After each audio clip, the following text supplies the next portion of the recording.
This is John Abrahams from House of Wax, The Faculty, and Scary Movie, and you're listening to the Don't Go Out There Horror Movie Podcast.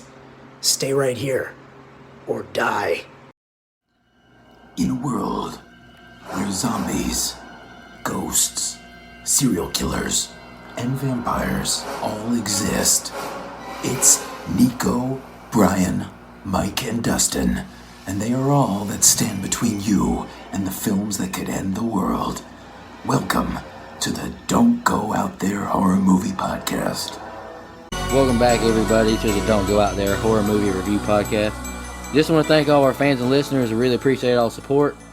And before we jump into tonight's film review, I just want to give a quick shout out to our social medias, Facebook, Twitter, and Instagram. Just search for Don't Go Out There and you'll find Brian's awesome artwork. And a quick shout out to our website, don'tgoooutthere.com. You can listen to all of our interviews and episodes. Check out our online store, our blog, and all of our celebrity intros if you want to check that out. And for our film review tonight, we're starting a new themed month. And for this themed month, we chose Sequel Month. So obviously, we're all picking a sequel to review.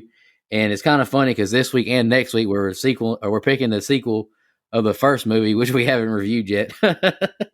But tonight's an interesting pick because we're kind of going to the horror comedy realm, and we're going with Brother Dustin's pick, Scary Movie 2. Kind of. Dustin, do you want to go to give us your general overview real quick? Yeah. First of all, this is probably one of the scariest movies of all time. That's not what I misspoke. This is probably one of the best movies in the Scary Movie franchise is what I meant to say. Okay. Honestly, man, I love this movie. I remember when it came out in 2001, I wasn't allowed to watch it. I was in like 8th grade, and my parents, growing up in the Bible Belt, we weren't too keen on the explicit content in movies or music. So I had to sneak. I did see it when it came out. I saw it when it was new. And it's one of those movies just kind of like a nostalgic thing for me. And it's a nostalgic movie in general because rewatching this movie, there's so many dated references that if you were to show it to a 18-year-old kid right now, they'd be like, I don't get it. But if you explain it to them, it's hilarious. And I've got some of those written down in my notes that we'll get to. This movie still cracks me up. I'm a big fan of comedies as well as horror movies. So when the two intermingle and coexist, it's delightful to me. The cast is great. The cameos are great. I love this movie. So when we said sequel month, it was just one of those things. I was going to subject you all to Hellraiser 2, Hellbound, but y'all shit on the first one pretty heavily before I joined the show. So I was like, you know what? Let's just have some fun. Let's keep it light. We've been on a good. Hey, first of all, shut up. We've been on a good roll of picking movies that we seem to all be on the same page for the most part. So I was like, you know what? Let's have some fun for sequel month to kick off the month. So, Scary Movie 2 is a classic in my book. Let's see if y'all agree. All right, I'll go next. I really enjoy this movie too. It does have some really good laughs in it. I will say that I think the butler, Hanson, I think he makes the movie. He's the most memorable part of it. I think everybody knows the strong hand reference. I like this movie a lot. I think it's funny. I will say that after rewatching it, some of the stuff was kind of cringeworthy, but it's still really funny for the most part. Brian, do you want to go next? Yeah, and I was actually a senior in high school when this came out, so I quoted the shit out of this movie for a long time. And I'm a big fan of the first two of these, the only two that the Wayans brothers did. After that, the crew that did Airplane and Naked Gun, I believe, took over, and to me, it just wasn't as funny, and it's just that those aren't my sense of humor, whereas this is, and this is my personal favorite of the two. Because like I said, it just has so much quotable lines and probably the most quotable lines to me of the franchise. And, I can't tell you how many times I've said, "Take my small hand, child," just on a weekly basis. I say it. Just to my kid, I'll say it. But I'll say I'm interested to see, and Dustin kind of touched on this. I'm definitely interested to see what the younger of our crew have to say about the references, because you are completely right. They definitely have some dated references, which some, not all of them, are still funny to me because we grew up with it in that whole Xenosphere of pop culture, at that time. So some still hit the same to me, but like I'm curious that if you didn't grow up with that, I guess, and does it resonate the same? So, um, you know, again, this is my favorite of the franchise. I've always loved this movie, so this is definitely nostalgic for me too. I was disappointed with part three, and I know we're not talking about part three, but we kind of talked about off air a little bit. But Marlon Wayans claimed Dimension stole their whole pitch for Scary Movie 3, and and then later on had the balls to offer them Scary Movie 5, and because of it, they said, "Yeah, fuck you." But but back to Scary Movie 2. Um, I like this one and one because the Wayans brothers did it. That's just my sense of humor. Yeah, so I really like this movie too. Is it a scary movie? Pun fully intended. No, but is it a really enjoyable film? Yes. You mentioned the dated references, and there are some dated references in this. Some of the references are even dated now that were new back then, so that's kind of an interesting thing I kind of noticed upon a rewatch, because it had been a while since I rewatched, but it didn't take anything away from me personally. Just kind of touch on what you said. I've always been big into the pop culture zeitgeist, or what's going on, even as a younger person. So what was I, 9, 10 when this movie came out? But I've always been kind of up to date on what's going on in pop culture. It's just been an interest of mine ever since I can remember. And so all that stuff. I mean, I get most of those movie references, but even even some of the, I know I already said this, but even some of the stuff that was new at the time feels a little old now, feels a little flat. That would be my one big knock on this movie, that, if I had to nitpick, but it doesn't necessarily take the enjoyability out of it for me. I think the cast is great. You get a lot of returning characters, which is kind of the reason it's being spoofed in the first place, because Scream kind of did that, where you thought people were dead at the end, and turns out they weren't dead. So they kind of took that same approach here, or at least that's the way I took it. This is a spoof. It is not a satire like the Scream franchise. I mean, this is a full on spoof, and to me, Scary Movie 2 is probably the best horror spoof movie. Scary Movie, the first one, is great. It's stands the test of time, but just like a personal favorite, I have a little more familiarity with this one, and that's why it ranks a little higher for me. Any movie where one of the Wayans brothers says someone has orangutan titties ranks pretty highly for me, man. I quoted that mine, since as long as I can remember. I've been quoting that, and I know that's probably rude, but that's okay. Yeah, I'm excited to talk about it because, again, and I know we'll probably go over all the movies that are references.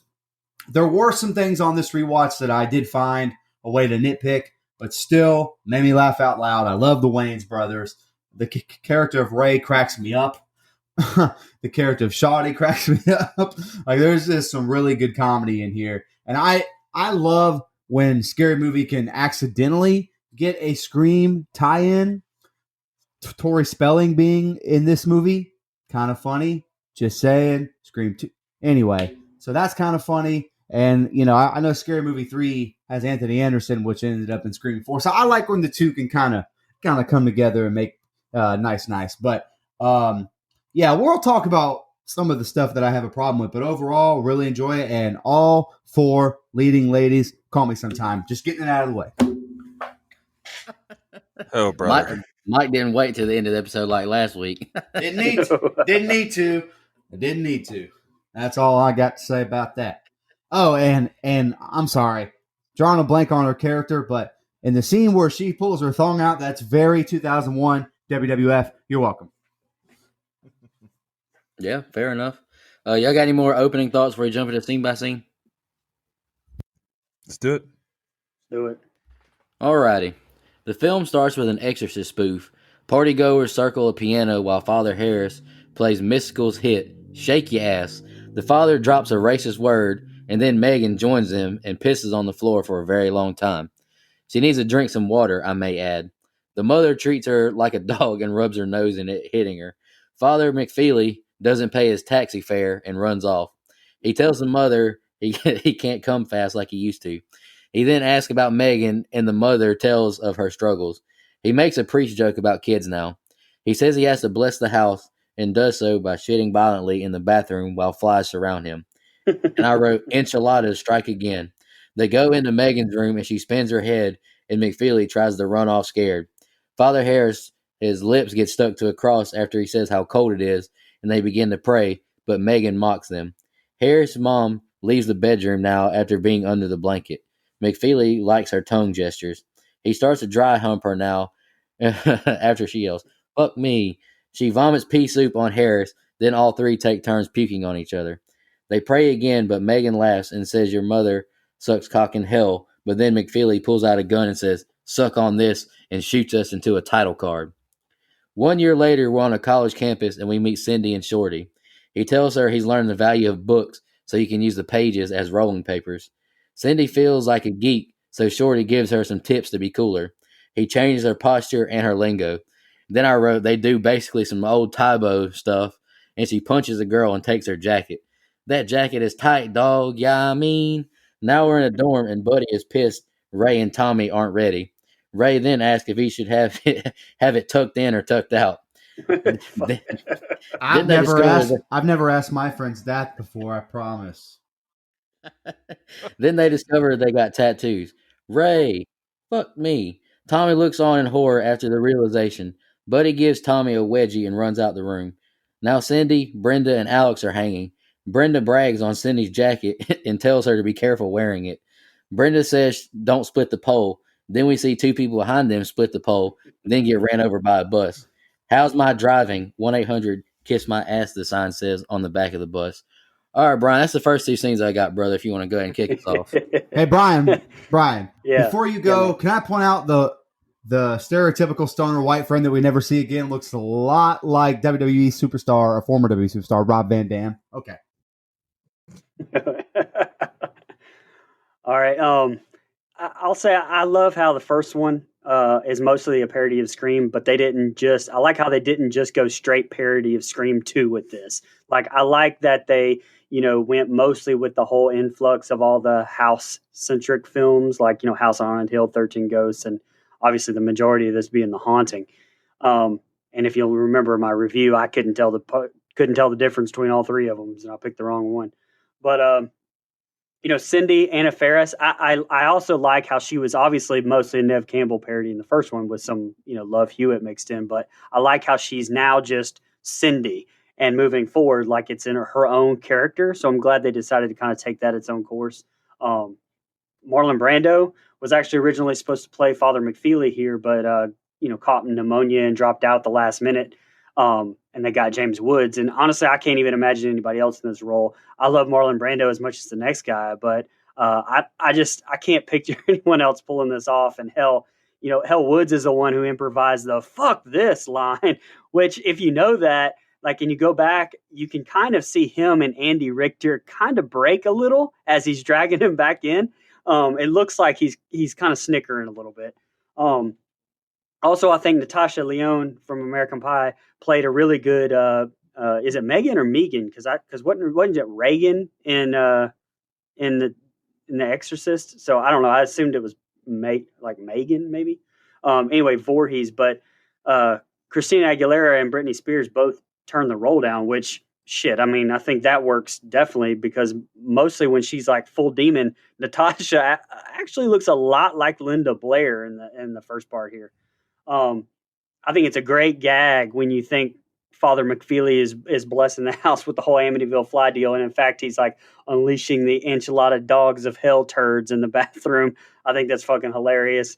And lastly, the tongue actually used in this scene was the same one from The Exorcist. So all in all, I think it was a good opening. The only thing I will say is I don't think that the Survivor reference works now, and it's a personal preference, but the puke that's just never been funny to me. Like that shit's just gross. But I also think it's I will also say that I think it's great how Brenda dies in the first movie, like in each timeline, which is 1 and 3, and then comes back for the sequels, which is like 2 and 4, with no explanation. So I don't. I think it doesn't matter. Like, it's like this? Does this part have anything really to do with the movie? No, besides it being in Hell House. But this is a parody, so who cares? I mean, I'm not definitely not nitpicking that. Yeah, so the opening scene is hilarious. That's about all it took for my mom to say, nope, not watching this one. Because, like I said, for growing up in the Bible Belt, you mock something like an exorcism and have priests cussing each other. That was a no go for her. But when I got to watch it, I thought it was hilarious. The whole mystical rendition, the piano rendition of the mystical song was hilarious. The fact that she pissed for approximately the length of a Major League Baseball game was impressive. The banter back and forth between the priests, and like I get it, there's some shock value in some of the jokes, some of the humor, and so this would turn a lot of people off when he walks in the house and. The mom's like, yeah, shoot, the child won't even let me touch her anymore. And the priest says, yeah, sometimes you got to give him candy. Like, oh, buddy, joking about the Catholic Church. That's shocking. But yeah, James Woods saying, fuck this. The improvisation was hilarious. The fact that he got paid $1 million for 4 days of work is even more impressive. Sign me up. Going forward, the whole Ray and friends banter that they have going on. Ray, fuck me. The dude, where's my car reference. Right. Hilarious to this day. I cracked up when I rewatched it. And then, going back to, or going forward to where they're saying, split the poles is bad luck. Then the next people get hit by the bus. Phenomenal, because I thought that was a great way to, just introduce a kill that's completely irrelevant to the storyline, doesn't mean shit. But hey, we get 2 on the kill count there, so there we go. I just Andy Richter killed it, James Woods killed it. Everybody just crushed this opening set of scenes, and yeah, I don't know. I guess 13-year-old me starts watching this. Yeah, I'm all in, because this is my kind of humor. It's raunchy, it's shocking. Same. And so, yeah, sign me up. And here in 2020, 32-year-old me is saying, yeah, this is still my kind of humor. It's raunchy, it's shocking. So it stands the test of time. Yeah, I really do like. I like this opening scene a lot. I like it better than the original Exorcist, but I'll save that. Look, the scene where they're playing all the old timey songs and they get to mystical is fucking great. That is funny. That is where the joke stays, because Shake Your Ass is a timeless rap song. People that are 10 years old now know that song. So that joke hits, it works. And like you said, Dustin, I think Andy Richter is great. I think when James Woods comes in, he's great. I want to point out, I can still be a sucker for good toilet humor. The scene where James Woods taking a shit is fucking funny. It's still funny. The first time I ever saw this movie, I didn't know that's where they were going with it, to be honest. And I had forgotten this time around that that's where they go with it. And so that got me. That made me laugh quite a bit. I like that. And like, Brian mentioned, Natasha Lyonne looks a lot like Linda Blair in the original Exorcist in this scene. She does a great job. I love Natasha Lyonne in mostly everything she's been in that I've actually seen. I think she's great in the American Pie series. She's great in Orange is the New Black. So, and job well done. And to quote A League of Their Own, that's some good peeing. But I'm with you, Brian. The scene where they kind of throw up back and forth with each other, they lose me a little bit, because that's just not funny to me. Never has been. I know that taking a shit is funny, and then calling throw up not funny is like kind of dumb, but that's just, I don't know. That's my humor. So what do you want me to do? The little digs where you got to give him candy, that's funny. And then this really does have that shock value right off the top, because there's James Woods humping Natasha Lyonne right in the bed, and I thought that was really funny. I thought that's a really good way to kick off the movie. Then we get to our main characters, and I think Anna Faris being her own character in this movie and not trying to combine Sidney Prescott and little Jennifer Love Hewitt and all that. I think that was the proper move to go with for this movie, because this movie really has some loose references to Scream and stuff like that, but not very many. Like you said, it has a lot of The Haunting and 13 Ghosts and a lot of haunt and house themed movies, and that's where that's the direction this kind of goes in. And so I'm glad they gave her own character. I love the Wayans brothers. I think that jacket is tight, son. Yeah, I mean, it's fucking Run great. that shit. Run that shit. I quoted that my entire life. I still do. Yeah, I mean, is something I say pretty frequently. So Same. big fan of that. I know that probably wasn't the intended thing to have some white guy from Lake Wells, Florida quote that, but that's what you did. So I think this opening set of scenes is a lot of fun. It's really good. And again, the splitting the pole thing, that's a great way to get the first kill in the movie. It's laugh out loud funny, man. It is really, really good stuff. Job well done. And so one thing I will say is, if I had to nitpick a little bit, because I'm trying not to love fest every movie we reviewed so far. I'm trying to find some negatives here. Some of the references are of their time. So for me, for you three, they hit, they work, they still work. But if you pop this movie onto a 15, 16-year-old kid now, I wonder if they would get, oh, you got a tattoo. What's mine say? Like, we get that because, dude, sweet. Like that, the original Dude, Where's My Car? We get that. But I do think it loses a little bit of its timelessness with references like that. But again, that's a nitpick. It works for me. I'm just trying to find some kind of critique. And later on, there's one reference that I think is completely falls flat, because if you weren't alive at that time and you don't care about that movie, then you're not going to get that reference.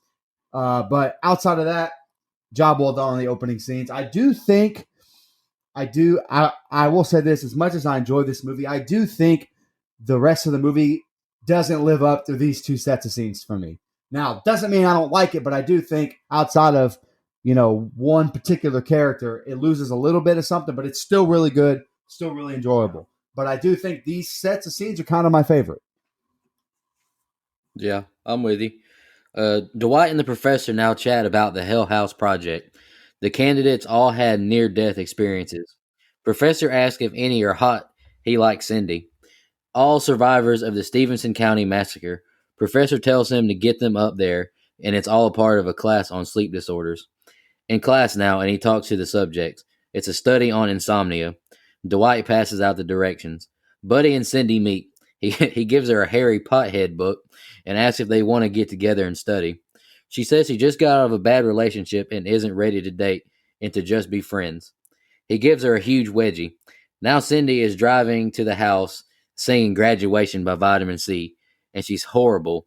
And then the song cuts, and Vitamin C tells her to shut the fuck up and let me sing. God And damn, I always laugh at that part. Cindy gets to the house, and the door knocker is a set of balls, and it makes, like painful grunts each time you use it to knock on the door. She goes inside as the door opens, and she meets the shit-talking parrot. The parrot says he has a huge dick, and he trashes her for not being able to handle it. She now meets Hanson, the housekeeper. They scare each other as he prepares food. He starts to sing to comfort her, and you can't help but notice his deformed hand. He caresses her face as he says she resembles the wife Caroline. He grabs the luggage by his strong hand, but dumps out all her stuff. He sniffs her panties and puts her toothbrush in his mouth. They walk to her room, and he says they try to rent it out, but no one wants to stay there. They see the master's favorite toy, a poltergeist clown, and it slaps her ass as they walk by. He brags on his butt. He does his bum busters, and then he farts in the room. Cindy loves the clothes, and then she finds a big white stain on the black dress from performing for the president. We meet the house cat now. Dwight shows the professor the setup. Professor wants the peeping Tom on the girl showering. Hanson tells Professor that guests have arrived, and then he and Dwight start roasting each other's ailments. And I think that's probably my favorite part, is them two roasting each other's ailments. And I love when Hanson says, I'm going to be the bigger man and I'll walk away. Dwight now meets the parrot. He roasts his glasses and Dwight gets heated. Shorty shows up and the parrot wants his mama's sweet ass. He pushes Dwight away in his wheelchair, ready to fight. Now at dinner, Buddy punches his friend Cindy with an open chest. Theo shows up and asks for a seat, and all the guys, even Dwight, gives up his wheelchair for her. Cindy asks if this is the house with the possessed girl. Hanson shows up with dinner. He ruins dinner by putting his gross hand inside all of it. He then shoves his hand up into the turkey, licks it, and then basically fucks the turkey. Everyone's disgusted. Hanson and Dwight make more ailment jokes. Professor asks if there's anything to eat that he hasn't prepared himself. He says he ordered a pie for dessert, but then he germs the whole pie and coughs all over it, and everyone walks away disgusted. All right, go ahead, Brian. Mike touched on this a little bit earlier, but I got it written down. It's a nice little touch with Tori Spelling being in this, and also Stab within Scream 2. But although according to her, she was supposed to have like a bigger role in this, but she was quoted as saying that once she refused to do a topless scene, they cut her to basically a cameo role, which that sounds extreme until you remember what we know about the Weinsteins now, which, it is what it is, but, it's definitely worth noting. That's crazy. That's the same mansion that they used in the old 66 Batman series, which probably has the same ball sack door hanger on the door from them too. So I'll just leave that there. But that scene does make me laugh every time. And Nico said it earlier, but I have written down that Chris Elliott's Hanson, the star of this movie to me. I laugh at almost every scene he's in. Small hand, it's fucking gold. I better use my strong hand for this. Shit, but that Bill Clinton Monica Lewinsky dress gag is actually funny too, but especially considering that they wanted Bill Clinton for Father McFeely's role too, so that makes that even crazier. But that is very time centric gag that not everybody may get. And that exchange between Dwight and Hanson, like you talked about, is fucking hilarious. Were you in Stomp? Just the whole exchange is just gold. And dinner is by far my favorite scene in this movie too.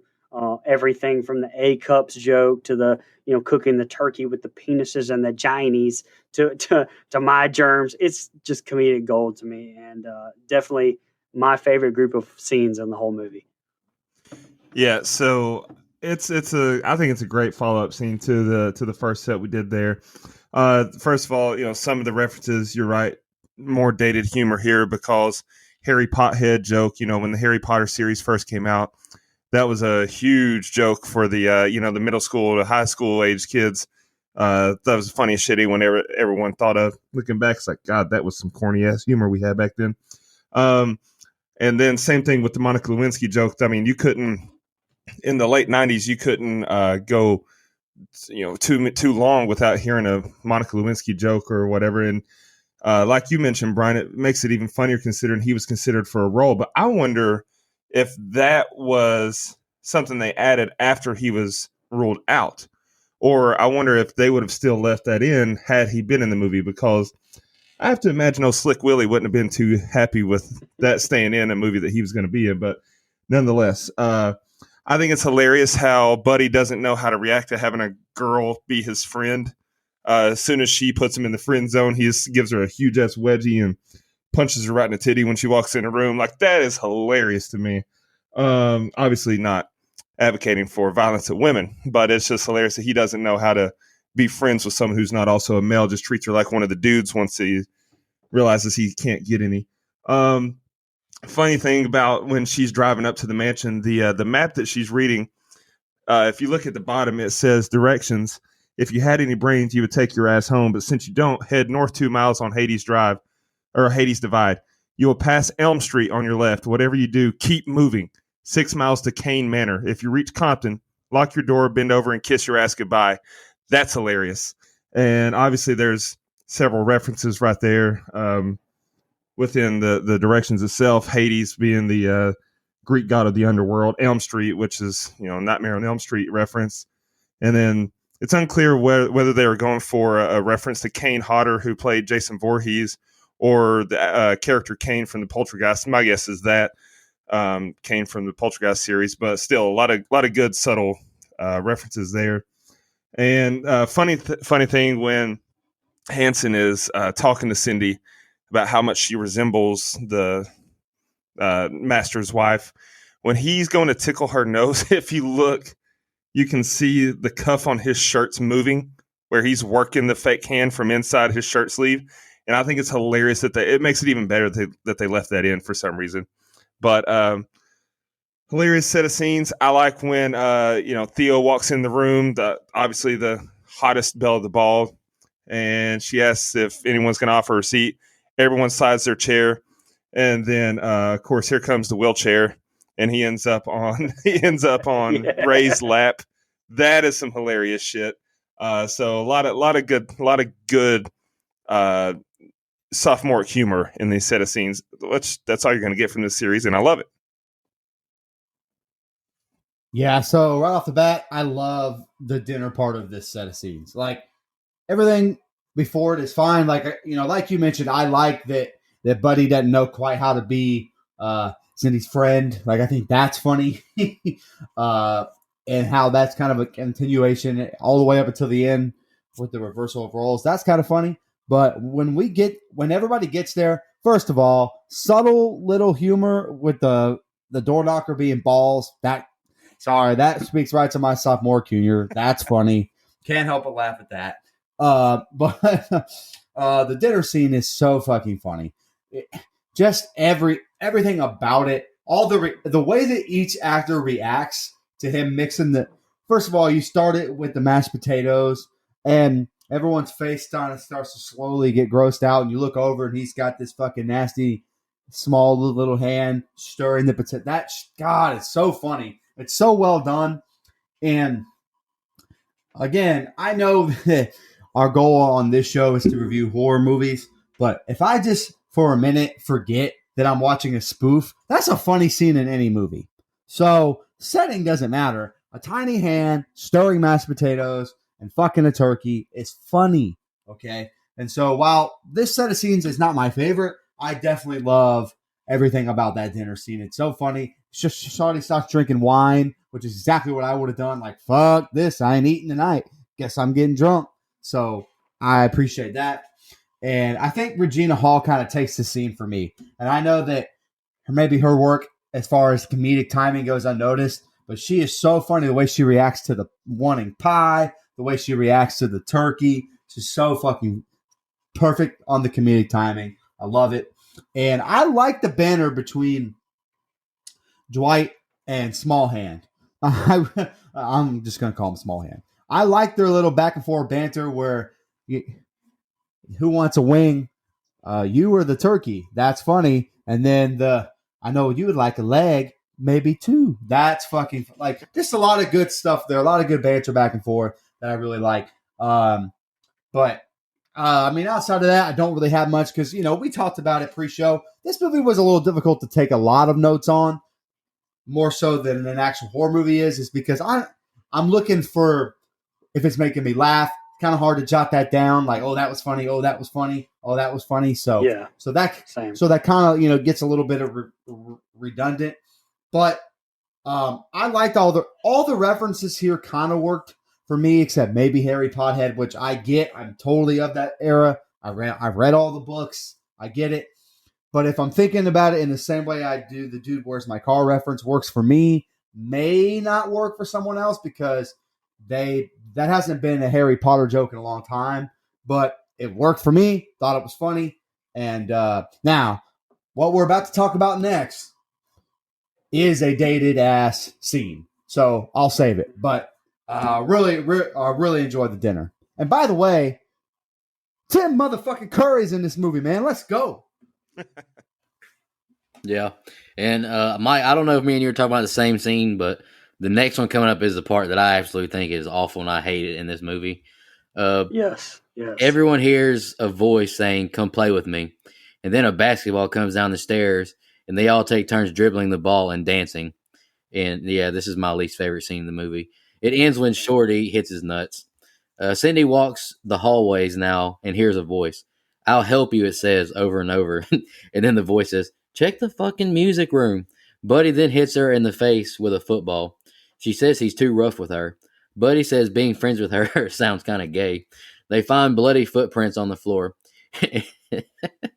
And Buddy says someone was on the rag. It leads to a bookcase and they open the door into a secret room. Hugh Kane and the mistress found murdered, the newspaper says. They find a portrait of the wife, and he says that she looks like Cindy, but then roasts her appearance, and then she gets offended by it. Cindy finds a chest that belonged to the wife, and they get scared by the cat. Buddy grabs a chest and they leave the room. Alex is sleeping and a door opens and the ghost of Hugh enters. He pulls off the blanket to find nasty feet and she's wearing old and nasty panties. He now gives himself head with her open mouth. He now has sex with her on the wall and the ceiling, and she says that he's the best ever and calls herself by his wife's last name. The ghost leaves the room and she tells him to call her, aka a Mike Settle reference. Brenda and Ray. Right. Brenda and Ray are now in bed making out. He tells her to talk dirty to him, but she says she starts off kind of tame, but then she starts saying really nasty shit like, "I'm gonna fart in your mouth and I'm gonna piss on your face." Cindy goes to open the chest, but the cat enters and attacks her. She thinks the cat's mad because she shit in his litter box. He breaks a bottle and tries to kill her, but then he beats her with a chair. Now they go full on Rocky and start giving each other those deadly boxing strikes with the sweat, blood, and spit flying. She goes downstairs and tells the professor what happened. Theo says she didn't see it, and the professor thinks the cat was just being territorial. He says the two should sleep together in a real pervy voice, and the professor says he's willing to tuck her in and walk them through it. Cindy says she's not crazy, then runs out the room like she's crazy. Ray is doing push-ups now in the room. The clown is in the chair watching him. He hears voices from under the bed, and he finds it, and under the bed is a scary clown.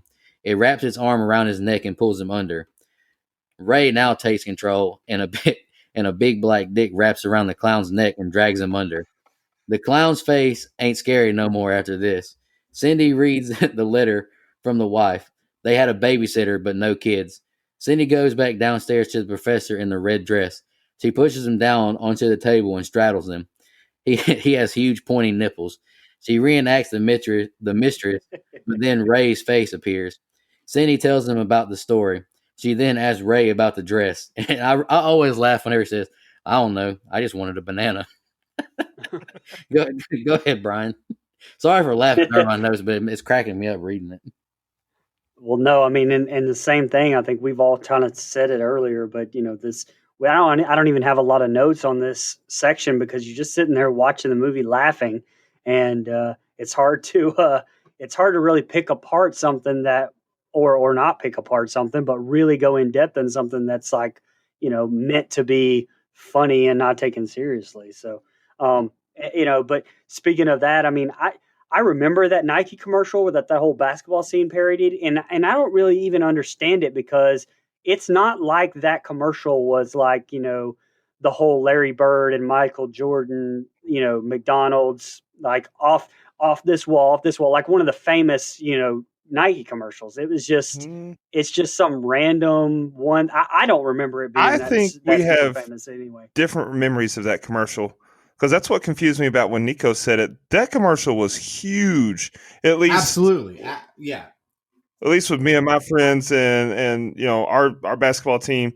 So I think that was a huge critical part of this movie because it was such a timely and well done spoof. But anyway, go ahead. I didn't mean to interrupt. And see, maybe that's just two different. Like you were still in school, whereas you were going to school and having that stuff. And I think this is like when I just graduated, so I wasn't. I don't know. I don't know. Maybe it's just a different time. I don't remember that commercial that well. I certainly remember it very well. I just mean it's very of its time, and it's one of the references that's the most dated to me because outside of our age group, our little span, you don't hear much about that commercial like you would, like the Titanic references, the Poltergeist references, like stuff like that. It's still kind of in the pop culture consciousness, makes sense. This commercial in particular, which I loved and remember, doesn't quite hold that same weight, I think is what I'm getting at, but fair enough. No, I agree. And either way, it's too period centric for now. It's one thing doing commercials, whereas like, the first one you did the was a Budweiser commercial, but because that still works, even if you don't know that, it's still funny, on its own. But this one to me, I think goes on way too long and isn't relevant enough now to land, regardless. Um, the Tori Spelling's ghost scene, sex scene. I love it when she says, "I would have freshened up," and he goes, "I wish you would have freshened up too." That shit cracks me up. And you know, this is the most horrifying scene in the whole movie because the Ray Clown scene. It's actually genuinely creepy. And then you're like, okay, oh shit, there's some horror. And then a giant dick wraps around your neck and pulls you under the bed. That's the most frightening. That's my nightmare. That's my nightmare right there. So that one hits me harder than Paranormal Activity did, guys. dear That God. one gets me. Oh, jeez. All right, so far, I know Brian's biggest fear is a big black dick attacking him from underneath the bed. I told It you. doesn't have to be black. It's any dick that's coming after true, me. true. My biggest fear, like I admitted on the knock knock, is getting entrapped by two beautiful girls who I think just want to have sex, but they're going to kill me because I'm apparently a cheating piece of shit. Yeah, so eventually we are going to get Mike and Nico's biggest fears unveiled on this podcast. We will crack that I ice. said mine. I said my mine biggest already. fear. Oh, you have anything else? I'm sorry, brother. What's my Oh biggest no, fear? me no. I'm done. I'm done, man. Go ahead. Okay. All right. So yeah, going back to the Nike spoof, that was the first thing I had in this because looking back even now, that's the funniest shit in the movie to me because basketball practice during this time, we were all dancing and doing the ridiculous passes and the N1 mixtape moves and squeaking our shoes rhythmically. We were doing that at practice because that's how much of an impact that commercial had on us.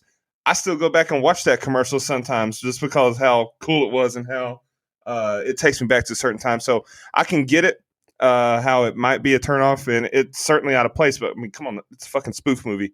So I can get that nitpick. But me personally, I love it. I love that little minute and a half scene, and especially the way it ends with Shorty hitting himself. Actually, the funniest part of it is Cindy and Buddy dancing like a couple Cracker McJacksons when you got Ray and Shorty looking at him like, what the fuck are these white boys doing? So that was hilarious to me. And going forward in the movie, I mean, that ghost absolutely fucked the shit out of her. Jesus Christ, he had her up the wall. Anyway, sorry. Yeah, that scene was hilarious. I'm not going to spend too much time on that scene. It is what it is. The dirty talk scene is one of the most quotable parts of the movie to me because to this day, me and my friends will just randomly be like, I'm a fart on these walls, Ray. Like, that shit is hilarious. The cat fight scene, that's a nice metaphor, right? Like, two girls fighting is always referred to as a cat fight, but this is actually a girl fighting a cat. And I like the way it's shot. Like, you get the way the rest of the film is shot on certain scenes, but then every now and then it'll zoom in. You'll get the different lighting and the sweat flying off like you're watching Apollo Creed and Rocky fight. So I think that was well done.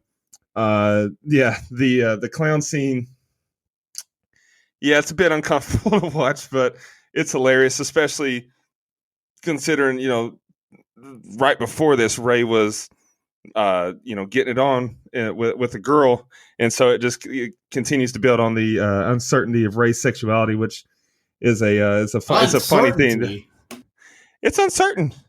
It's uncertain. One of the funniest things in this movie to me, that's just a subtle thing, is when Ray's in the kitchen. He's like, I bought mine online. I just wanted a banana. Like, that shit. That cracks me up every time. I usually have to rewind it, and rewatch just the way he casually delivers that. I just wanted a banana. Like, that is hilarious to me too.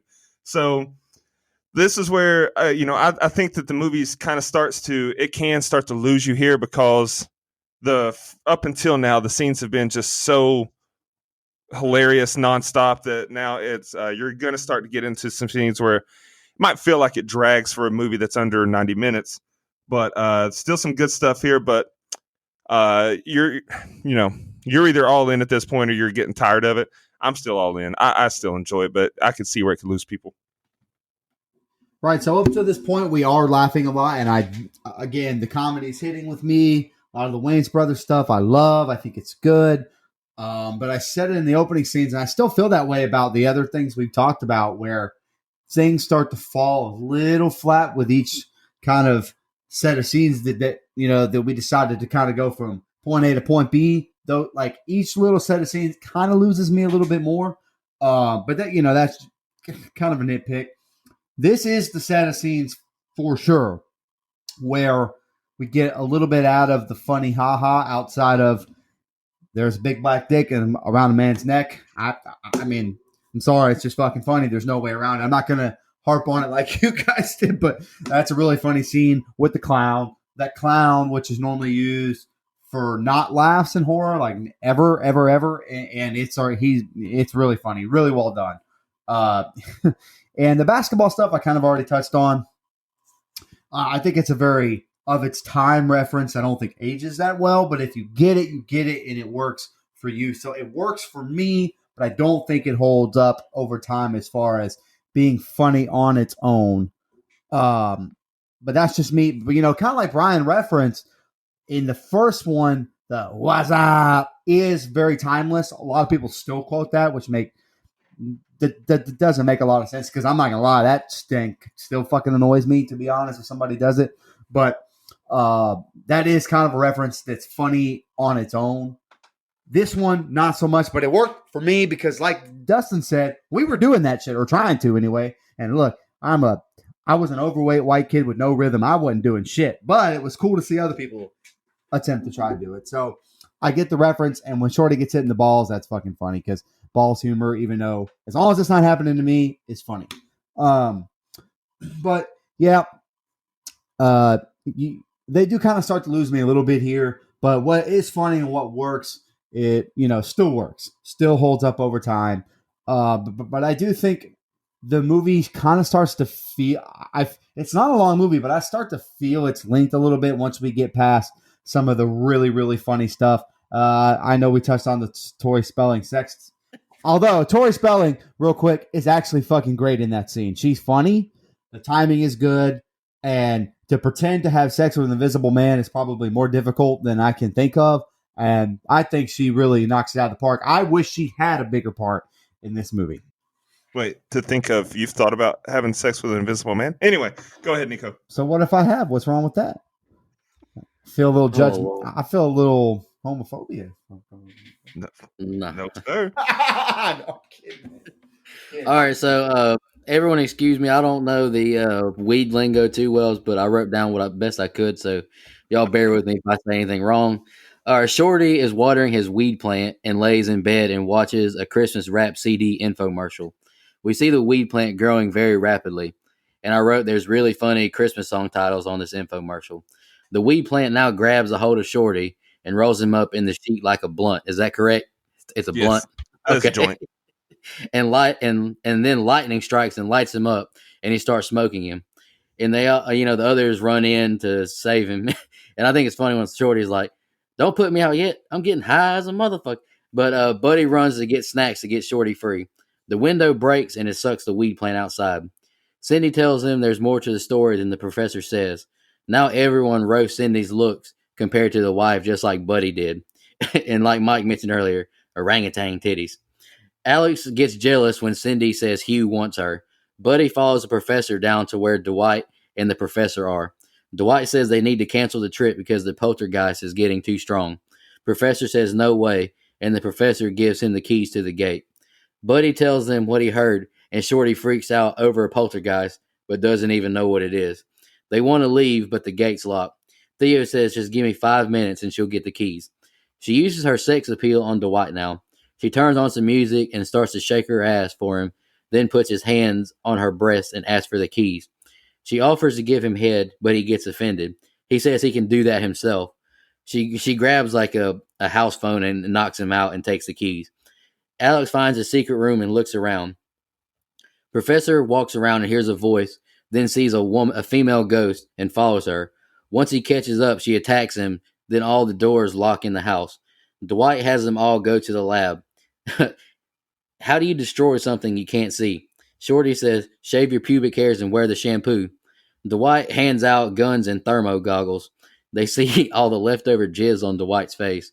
Dwight now hands out cups on a string for communication, then says they need to split up.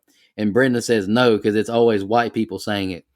And then Dwight picks the three other white people and they all leave together. Shorty says, ain't that a bitch? And the three walk all crying. All right, go ahead, Brian. That's the next two scenes I got. Yes, so I'm gonna be honest. I think Shorty was funnier to me in the first one. To me, it's like the whole weed smoking shtick of his just kind of falls a little flat for me, and so I'm not a big fan of this part. The fake songs, now that was funny because shit, I used Jingle Balls for the Manscaped promo, so I that gag definitely worked for me. But the whole weed plant smoking him, I don't know. To me, it just seemed it fell flat for me, and I didn't really care for it. And I'm not sure who played the actual poltergeist girl in the white. Is that the credited like Jennifer Curran girl? I think because to me, like I saw her and I was like, whoa, shit, that's Brooke Shields, and I didn't find her anywhere in the credits. So maybe it is that Jennifer Curran girl, or maybe Brooke Shields wasn't credited. I don't know. Any of you guys know that? I'm not sure.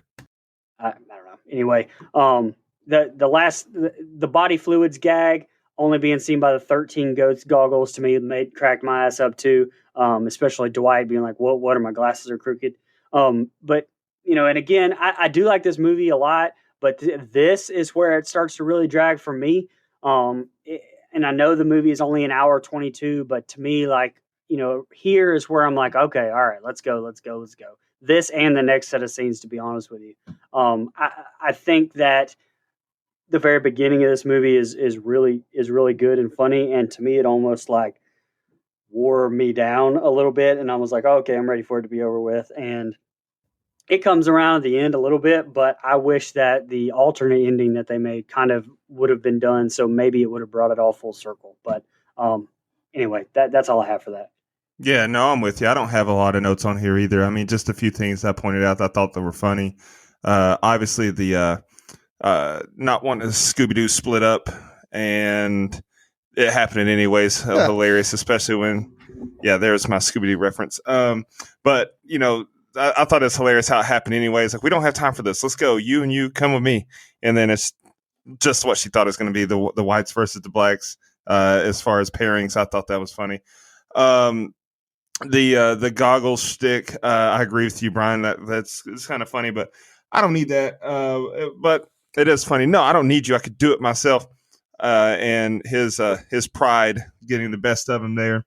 Like, what an idiot. You threw your wheelchair at her at the dinner scene, and now you're like, oh, you're gonna think I can't do it myself. So like, it's just a pride thing. A callback to the first movie I thought was funny. The scene where they hand out the guns though, and he's trying to be all serious. Now we've got limited resources. We only have the ammo that's in these guns, and they start shooting at each other.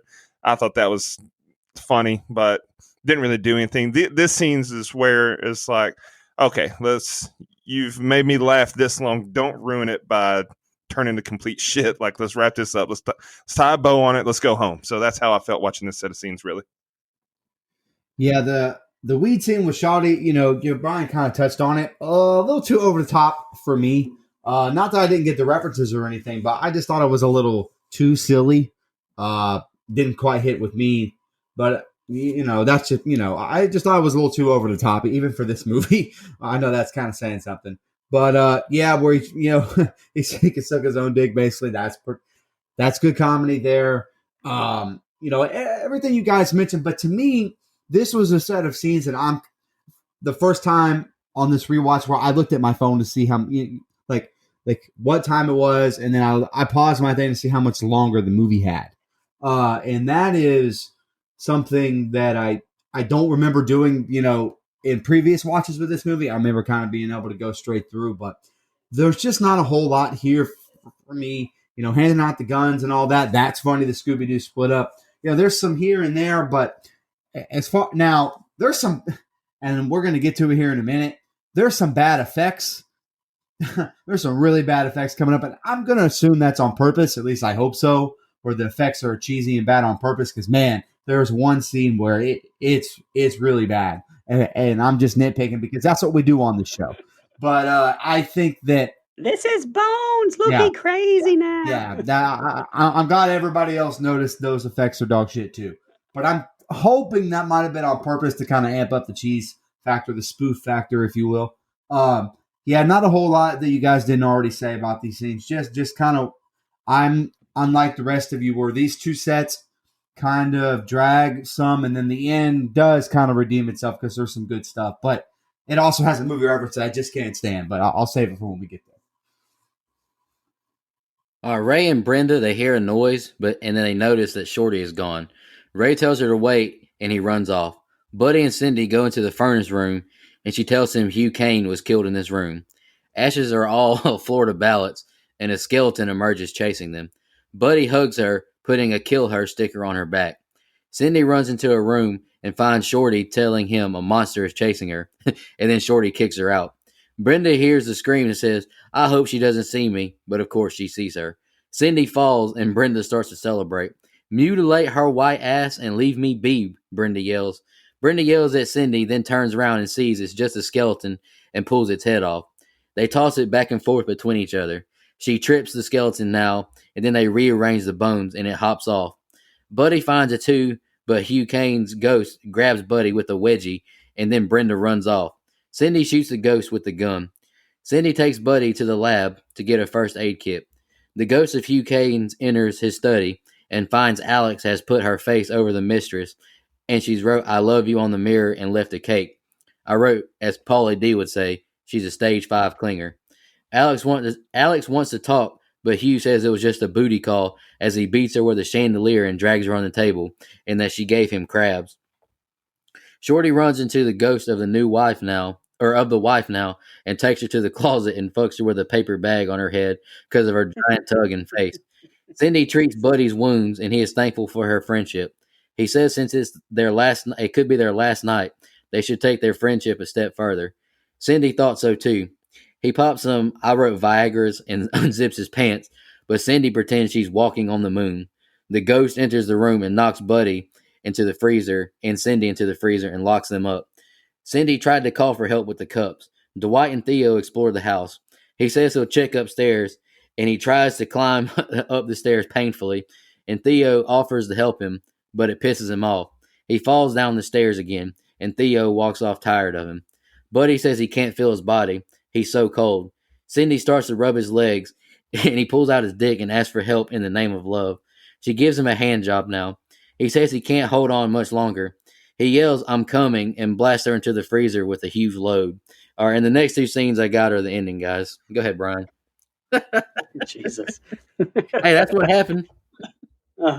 You're right. That is what Hey, if you're going to pick a place to stop, we might as well make it right there. By the way, that just scene with the whole that Spider-Man come all over, that is the part that your parents or someone always walked in at. Like that part is that it could be any part of the movie, but that's the part that somebody always walked in the room at while you were watching. Just FYI, it never failed. But the whole Shorty kicking Cindy out of the freezer and Brenda and that whole thing, to me, I think Regina Hall did a really good job here because to me, she's funny as hell in that scene. That part where she says, this is a skeleton. This is Bones. Look, he crazy. I don't know. It's just the way she said it to me. It cracked my ass up. Like I love her in that scene. I thought she did great. The "you are the weakest link" goodbye gag to me way outdated, and I don't think works anymore. But I think that's quickly made up for when Dwight's trying to crawl up the stairs with his wheelchair and just keeps falling down. I don't know why that cracks my ass up too. But this is one of those set of scenes where I just don't have any notes. That's just all I had. Yeah, so I'm kind of with you. I don't have a lot either, other than some things that don't work and some things I think that's hilarious. The ballots in the ashes is a very dated thing because, this movie came out shortly after the George Bush, administration took office, and there was huge controversy. If you don't remember, with the ballots in Florida, with the hanging Chad and supposed missing votes. And so, that's a reference that if you weren't alive or old enough to give a shit about the election at that time, you might not get that reference. Shorty kicking her out is hilarious to me. Like, she gets set up for failure by Buddy when he puts the kill her sign on her back, when she thinks that he's being sweet and telling her he loves her. And so she gets betrayed not once but twice when Shorty's like, nah, get the fuck out. And so I thought that was hilarious. And then he goes right back, like you said, the Weakest Link reference. It was probably my least favorite reference in this entire movie, because that show had a very short lifespan in the grand scheme of things. And I venture to say that probably over half of our audience has never seen an episode of The Weakest Link. Like, I remember I watched it occasionally, especially when they had the WWF wrestlers on it, but I didn't give a shit about The Weakest Link. It was a mildly popular show that it's just a dumb reference that is very dated. And the last thing I put on here is, my man Buddy, he appeared to be participating in No Nut November, and this just happened to be December 1st, because my God, he blasted her up against the wall. Anyway, that's all I got. Go ahead, Mike. Everything you guys said is really all that I have wrote down. I have the "You Are the Weakest Link" thing. Big fart noise for me. I know that reference. I watched that show. I got it. Best episode is when the WWE guys come on there and they have Kane and Stone Cold. That's the best episode. But outside of that, that reference just does not work in 2020. If you popped it in, showed it to somebody that's the target demo for a movie like that, they wouldn't get that reference. And so that's why it falls flat. It even falls flat for me, and I get it. So I just think it didn't quite work there. But Brian touched on this, and I want to give her flowers right now. Regina Hall, I said it earlier, she is fucking hilarious in this little set of scenes. The way she reacts, her facial expressions, everything she does, where she's basically trying to throw Cindy under the bus and get her out of there so she can live. I think she's fucking hilarious there. Really, really good stuff. And again, I'm throughout this whole movie, I was like, can I find one thing that's scary? And I happen to remember, before popping this in again, the chase scene with the skeleton being somewhat there in 01 or 02, whenever I first saw this movie. I saw this movie way before I got into horror movies, so because it was comedy, so I'm not scared. But these effects are so fucking bad. The running, the skeleton, and it's probably on purpose, like I already said, but the effects are so bad there that it's just, no, never mind. That's not scary either.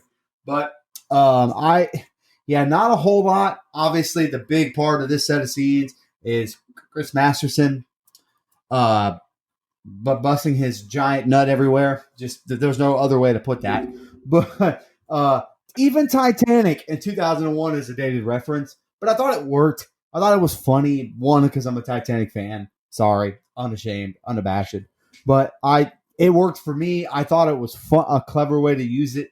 And I think her being blasted like that is still fucking funny to me. That's all I got.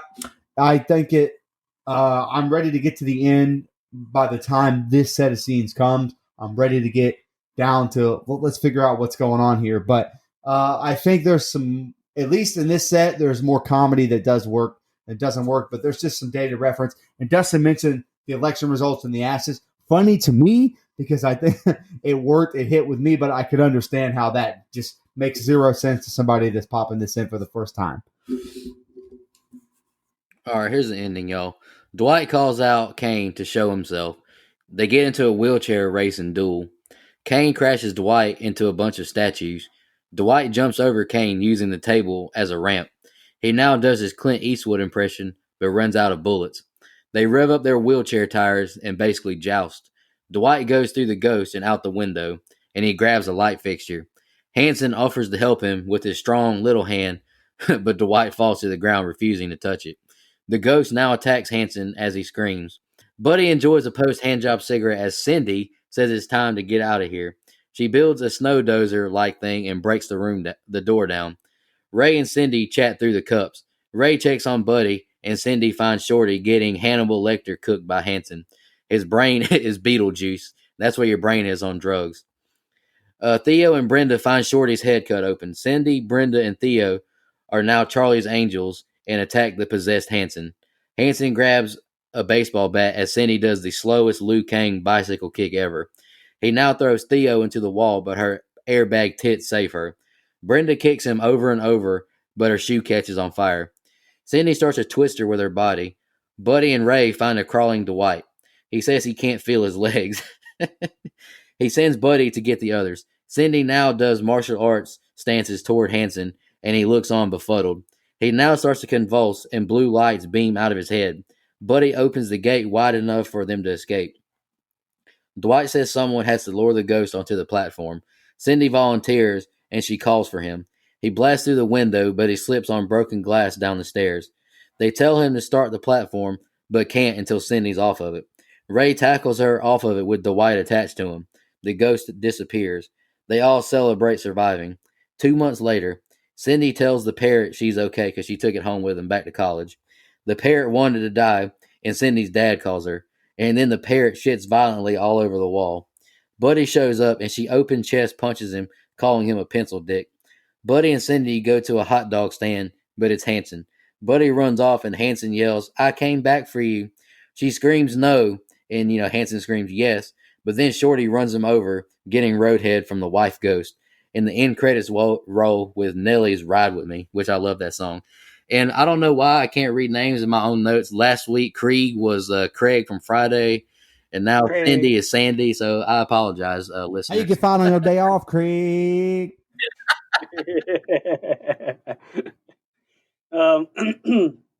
Yeah, to me, I think that the wheelchair duel, it went on a little long. I mean, it was funny how it mirrored a car duel, and I got it for sure. Just to me, I think it went on a tad bit long for me. But with that said, my God, this movie got me right back into it by getting my man Hanson back, who, like I said earlier, was the funniest part to me. I mean, for that whole back and forth where he says, "Can we use the other hand?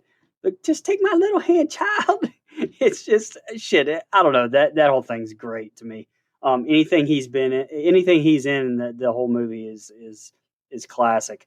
The Shorty, like the Hannibal Lecter scene, that made me want to like pick that movie, honestly, and because I love that scene, and I think that's a great scene.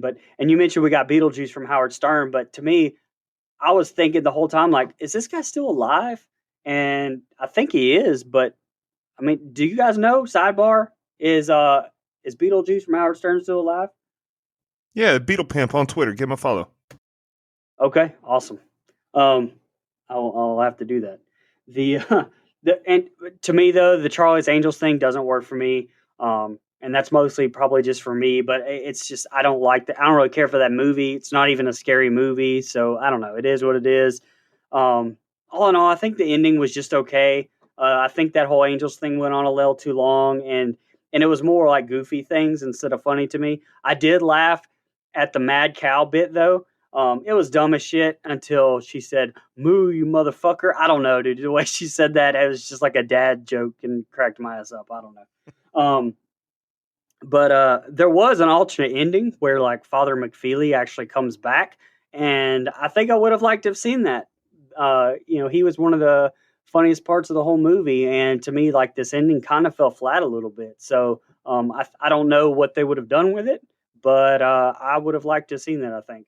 By the way, the last thing I've got, I don't know how, like with the ghost being, dying at the end. I don't know how you don't have a Ghostbusters gag in there somewhere. I mean, if Casper, the Friendly Ghost movie, can do it, then you can. So that was a low hanging fruit there. They didn't take advantage of it. Yeah, so I don't have a whole lot on these scenes either. I mean, just like it's been for the past few sets of scenes, but I do think it's hilarious.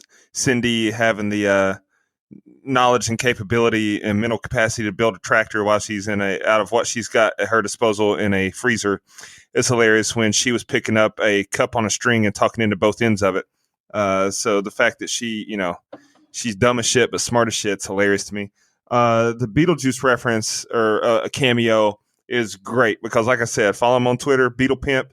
If, that guy's made a career out of mastering his craft, and that's just being himself, and I love it. I love that he got involved there. I don't know why I thought he was dead. No, I can see why you would think that, but no. Yeah, the rest of the movie though, it is what it is. I wish that Hanson hadn't died, because I think there was real potential to revive him in the franchise going forward, because of how great he was, how hilarious he was. I love the shit talking. I love how when Buddy shows up, Cindy punches him in the chest and calls him a pencil dick. That pops me every time. I laugh. The bird being still foul mouthed and just absolutely shitting all over the walls is hilarious because of all the toilet humor we've already had. By this time in the movie, I am ready to. Okay, it's a good time to end it if it wasn't already.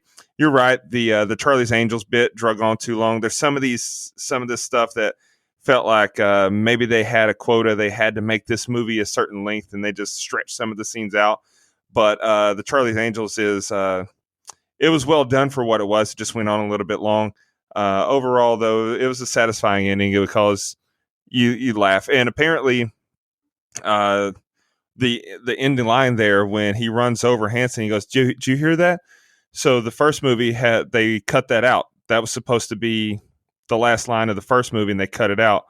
And the filmmakers allegedly forgot that they cut it out of the first one, and they left it in this one. So it's supposed to be a callback to the first movie, but it still worked because my man's getting some roadhead in the car there.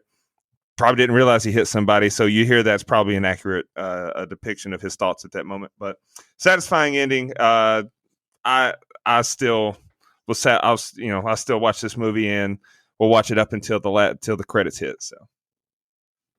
Yeah, I actually really like the wheelchair race. I think it's funny. I don't know why. Just always have. I don't know what that says about me, I guess. But I don't know. Thought it was really well done. It did go on a little long, but small nitpick. I think it was really well done. I love the very, very end, but how we get rid of the ghost just feels like it kind of drags a little long for me. You guys kind of touched on it with Charlie's Angels, where I just feel like I think there's some Charlie's Angels, there's some Crouching Tiger, Hidden Dragon, which both are very dated, both are very unnecessary. Hell, there's even a Twister reference in there. Just I don't know. Like I love Twister. I'm not here to disparage the good goddamn name of Twister, but just didn't quite hit there with me. But I felt like satisfying way to make sure our main characters live, because you know damn well a third one's probably coming. So made sense. Way to wrap it up in a bow. I agree with you, Brian. That alternate ending would have been a little bit better for me. It would have really tied everything up in a neat little package, but that's neither here nor there. The very end, all of that, I think is back to what I like about this movie, and it's just some good comedy. Like there's, she punches him, calls him pencil dick, makes me laugh every time.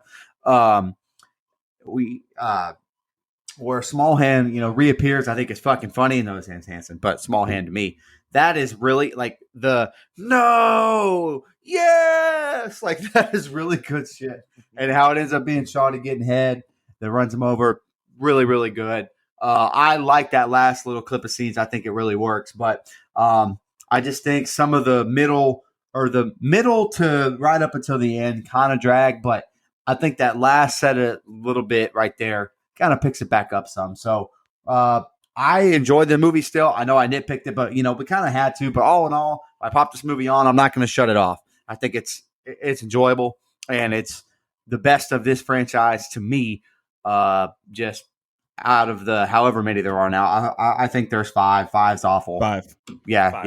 yeah. Okay, so 5 stinks, but 1 and 2 are enjoyable. 3 is okay. 4 I could go without, but I think that that this is the most enjoyable one, and I think it has the most memorable things happening in it. So really enjoyable film. Y'all got any more final thoughts on the ending before we jump into the Facebook question? Let's do it.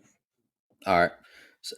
Super fan Michelle Mirza asked us, how do you guys feel about movies that mix two genres like this? What are some other movies that mix genres that you like? Does anybody want to answer that first?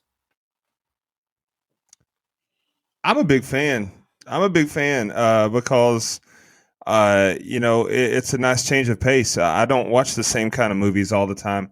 I don't watch just horror movies. I don't watch just comedies.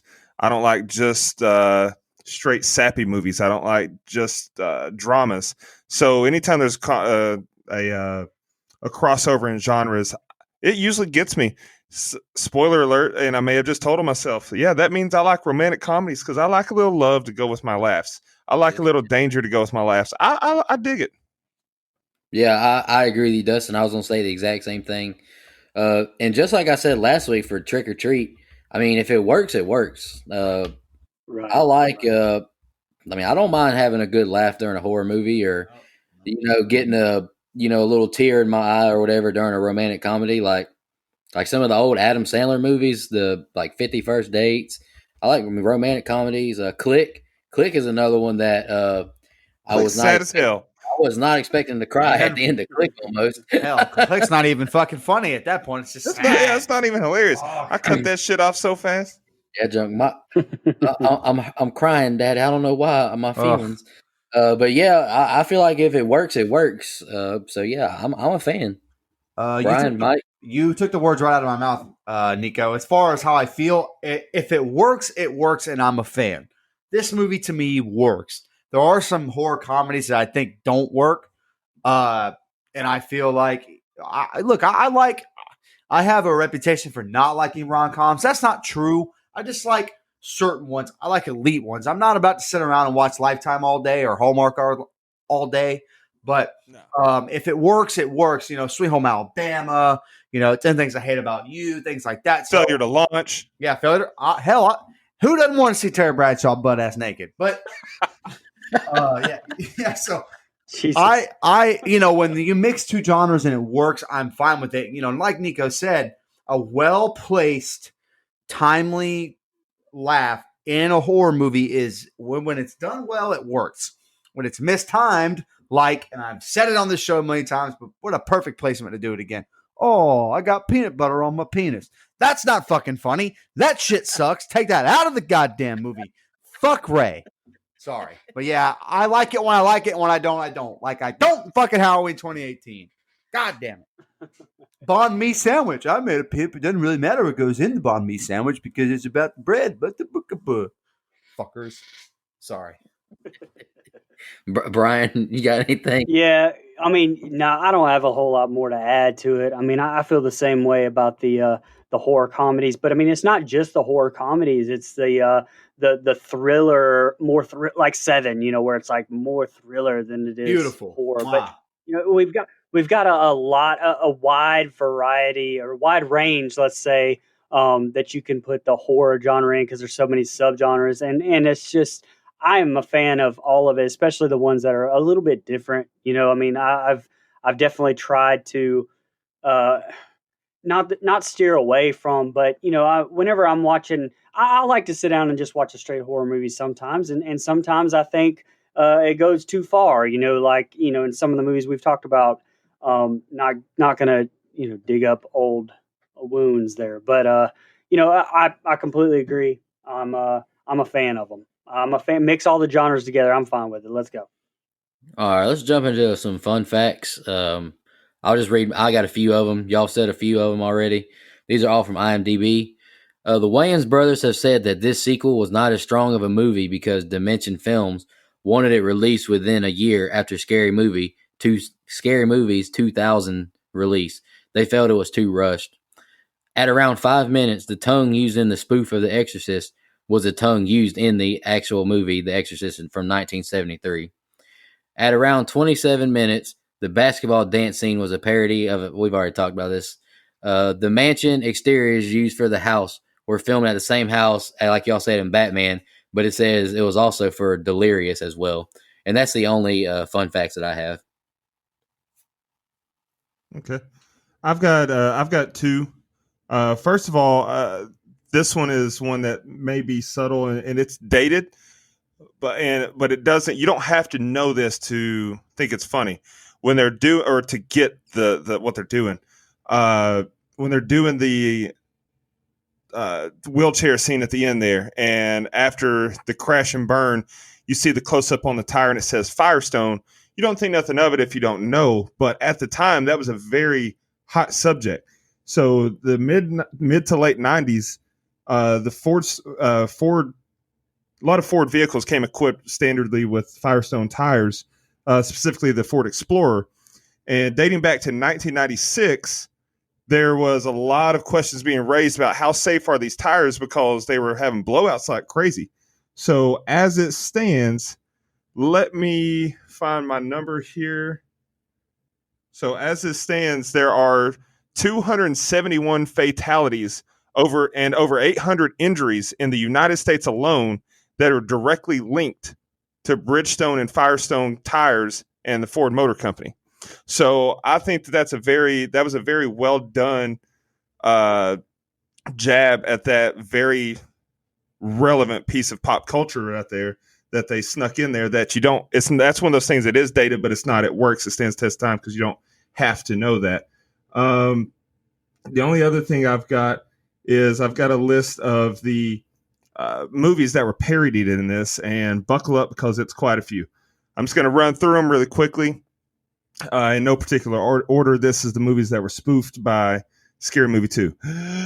Scream from 1996, House on Haunted Hill 1959, Dirty Harry 1971, The Exorcist 73, The Legend of Hell House 73, The Rocky Horror Picture Show 75, Rocky 76, Up in Smoke 78, The Amityville Horror 79, The Changeling 80, Poltergeist 82, Little Shop of Horrors 86, Night of the Demons 88, It 90, Dumb and Dumber 94, Sabrina the Teenage Witch 96, Twister 96, Titanic 97, Amistad, I don't know if I'm saying that one right, 97, The Haunting 99, Charlie's Angels 2000, Crouching Tiger, Hidden Dragon 2000, Dude, Where's My Car, Final Destination, Hollow Man, Mission Impossible 2, What Lies Beneath, all from 2000, and then Hannibal and Save the Last Dance from 2001.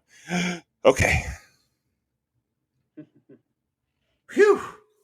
Well, that's quite a bit. Brian, do you have anything? I do not. All right. Scary Movie 2 grossed $141.2 million worldwide from a $45 million budget. So made off pretty goddamn well, if you ask me. So whether the Wayans brothers thought it was a good enough movie or not, feel like they got their money's worth there. And I know that we talked about the Wayans brothers getting screwed as far as the next movie goes, but yeah. All right. Let's jump into our favorite kill, least favorite kill, if y'all picked one, and the rating. Brought to you by Manscaped. If you just go to manscaped.com, use our code DON'TGO, you get 20% off and free shipping on anything you purchase. So that's a really good deal, and it's almost the holidays. Anybody want to go first in their rating tonight? I can go first. Go ahead. My pick. All right, go ahead, Dustin. Okay. So are we doing favorite kill, least favorite kill? I did, just in case. The favorite kill was the bus from the beginning because how funny it was and well timed it was. My least favorite kill is Hanson because I didn't want him to die. I don't, you guys didn't have to do it. But Same. As far as rating goes, this is a movie, like I said, I still laugh at this movie. I still watch it occasionally. I watched it about 4 or 5 months ago. I was over at a friend's house and I just walked in and he was actually already watching it. So I was like, yep, let's do this. Let's finish this movie. It's one of those that I can watch it anytime because it keeps my attention enough to where if I want to actually watch it, I can laugh. Or if I just wanted to have it on as background noise, it makes terrific background noise because you don't have to pay attention, but then you hear things that make you laugh. And I think that's signs of a, not necessarily a good movie. I don't want to say that. This is not a Oscar-winning film by no stretch of the imagination, but I like it. I enjoy it, and that's the bar that I set for this film. I don't grade this the same as I would grade The Shining, although Dick did get whacked in that freezer. I'm going to go with a 7.5. Okay. Dick. What'd I do? That was perfect. Brian, you want to go next? You want me to go next?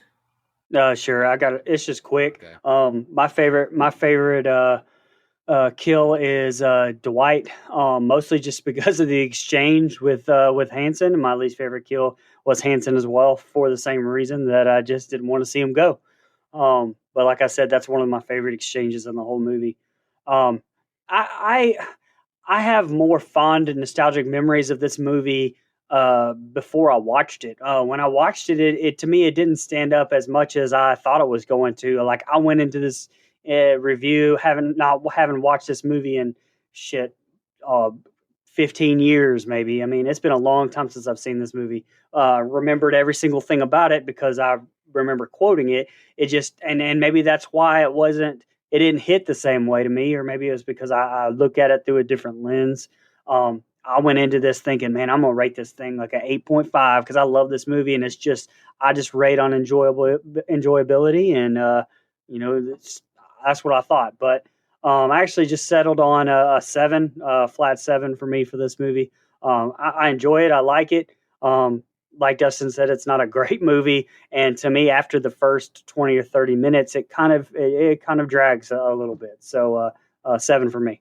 Yeah, Brian, you kind of said I didn't want to go first tonight because I didn't know because this was kind of a different movie to rate because this is a comedy kind of and all that. Yeah. But I honestly didn't pick a favorite and least favorite, but I will pick one now. My favorite kill, I'll go with the same one. Dustin chose the bus kill. That was, it was well timed. It was well timed. I liked it. And my least favorite, I just went with the professor because it was off screen. You don't see him no more.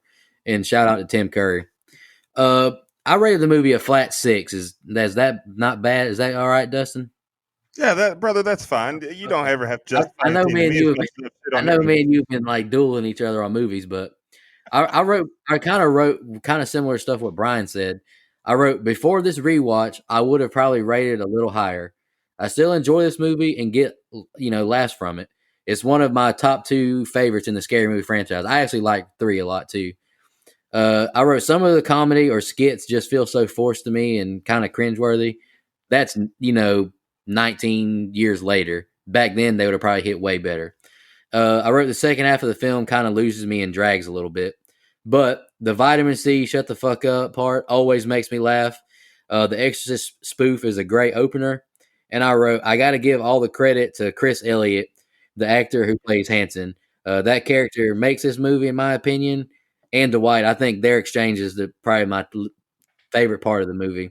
I wrote, overall, it's a good horror comedy. I mean, I like the movie. It gives me good laughs. Yeah. And it, So, go ahead, no. brother. so I have the same kills as you, Nico. I think my favorite is the bus. My least favorite is the professor because again, you don't really see it, so I don't really have any other thoughts on kills there. But again, I said at the top, enjoy this movie. I think it's one of the better horror comedies out there. It's my favorite in the scary movie franchise. Although I kind of want to rewatch one again. But I think the first one makes me so mad because I'm such a Scream stan. I feel like it pokes a little too much fun at that franchise that I hold so dearly. So maybe that's why I don't like it as much. But I do think this is my favorite one. It's got some really great comedy. The difference between this one and the first one is this one doesn't have quite. Even that first one has some actual scares in it. When I remember, like there's a couple scenes in it that actually use the horror movie tropes to actually get a little bit of a scare in there. But this kind of goes away from that, at least for me, minus the big black dick scene. So all that being said, I gave this movie a 6.5. I think I like Nico. I think if we had just rated this without a rewatch, I probably would have given it higher. And it's still funny. I still enjoy it. I can pop it in anytime and get good laughs out of it. I'm not mad that it's on my TV, but I do think it felt a little long in the tooth this time. Felt a little too dated, maybe, or I don't know how else to explain it. But I still really enjoy it. Still think it's a really, really fun watch, especially the first 30 and 40 minutes. So I think it's really well done. But 6.5 for me. All right, so yeah, that gives us the movie a composite rating from us as a 6.75. Hey, that's a favorable rating. I mean, that's so too. All right. 0 as a horror movie, though. Y'all got any more final thoughts on Scary Movie 2 before Brian announces his pick next week? No, sir. All right, Brian, go ahead and announce your pick, brother. My next pick is kind of a long time coming. We haven't done anything from this franchise. It's arguably, well, not arguably. I mean, it's on. If you had a list of some of the best sequels ever made to an original movie, this one's on the list. It's the 1986 Aliens, the sequel to Alien. It won 2 Oscars. I mean, it does it stand up over the test of time. I guess we're going to talk about it and see, but it's definitely a movie that has been asked for many times on our social media pages. And shout out to Carrie Henn, who plays Newt in the movie. She did an intro for us, and I'm ready to get into it. Oh, I'm looking forward to it. I'm definitely looking forward to it, brother. Yep. Alrighty, it was a fun review. And before we get out of here, I just want to ask all of our listeners, if you have an iPhone, iPad, whatever, use your strong hand and give us a 5-star rating on iTunes. We really appreciate it. Very nice. And we will see y'all next week. Y'all have a good night. And before we get out of here, I got one more final groundbreaking news I want to announce, and I'm sure my co-host will appreciate this and rip me for it, but I have never seen Dude, Where's My Car? Y'all have a good night. Orangutan titties. Oh my God. Just want to remind everybody,